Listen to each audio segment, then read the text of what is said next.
Hello everyone, I am Professor Ashwini Kerur. I am going to talk on the topic Longinus on the sublime. Introduction about the topic.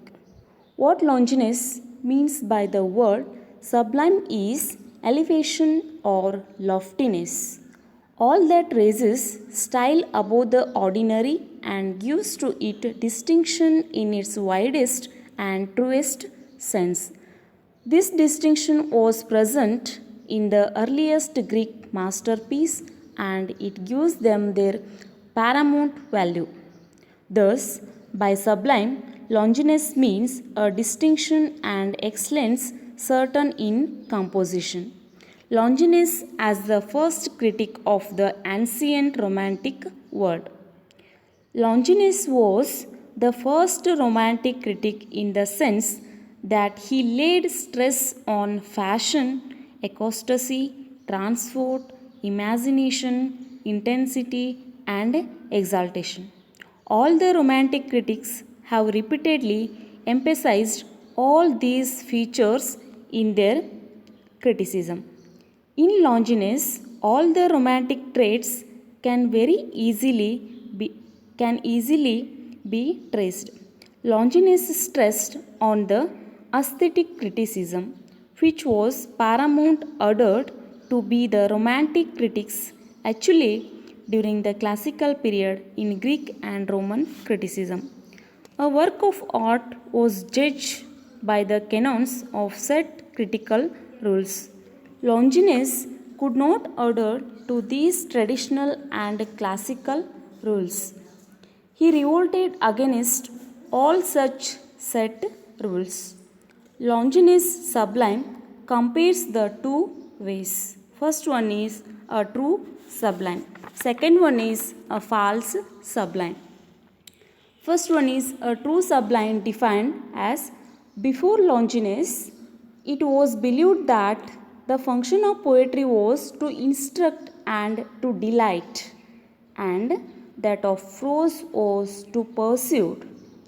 He was not conceived with this test of poetry and also prose. He believed that the greatest poets and pursued, but their greatness lay in something else. Their sublimity for Longinus, the sublime in literature, was essentially the echo of a great soul. Of a lofty mind, it is the product of great and noble. Then the second one, false sublime. The false sublime defined as the false sublime is characterized first by turgidity or bombast of language, which is as a great and evil as swelling in the body. Secondly, false the sublime is characterized by puerility, which is parody and pomp of language. Then, sources of sublime. Longinus discovers 5 principal sources of the true sublime. First one is grandeur of thought. Second one, capacity for strong emotions.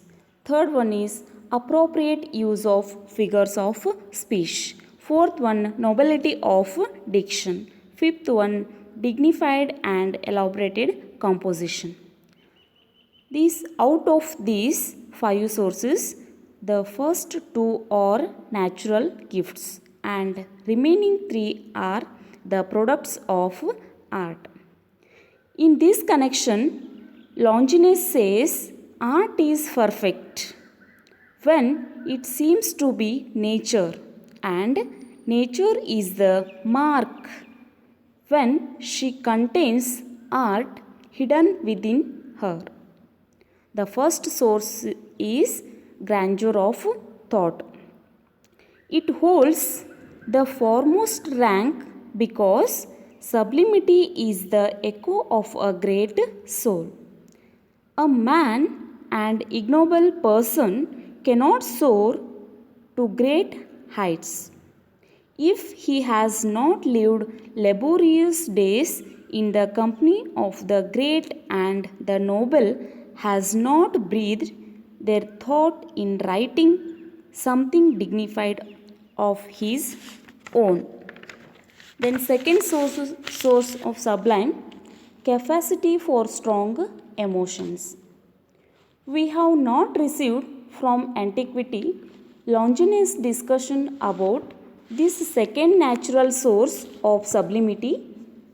At the end of his treatise on the sublime, he promised to deal with this subject in a separate book, of which do not know anything.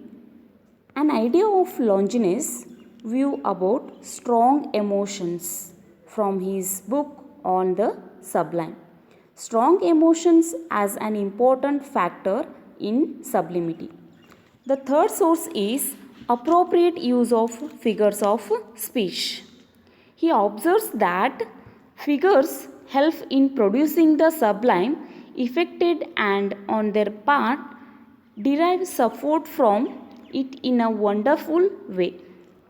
Longinus also discusses the artistic use of many important figures as an instrument for producing the sublime effect. The chief figures are the rhetorical question, hyperbola, apostrophe, and periphrasis. Longinus also take about apostrophe is a direct address to a person.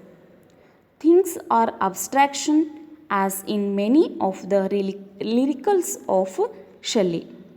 The fourth source is nobility of diction.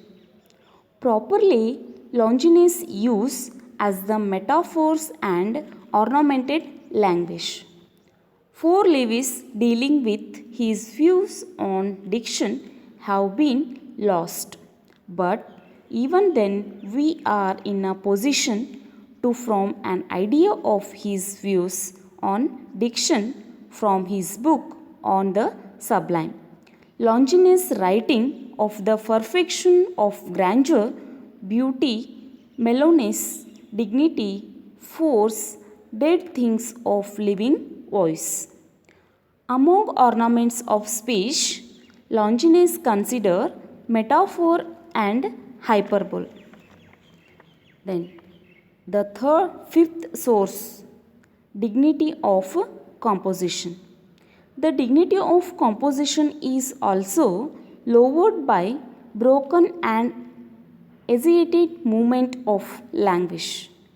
Longinus says that the proper arrangement of words is not only a natural source of persuasion and pleasure among men, but leads dignity to composition. Then these are all the 5 sources of sublime. Then last part, conclusion part. Before Longinus, Plato and Aristotle were the master in minds in the fields criticism. Longinus' second great contribution to criticism is that his approach to aesthetic pleasure was new and practical.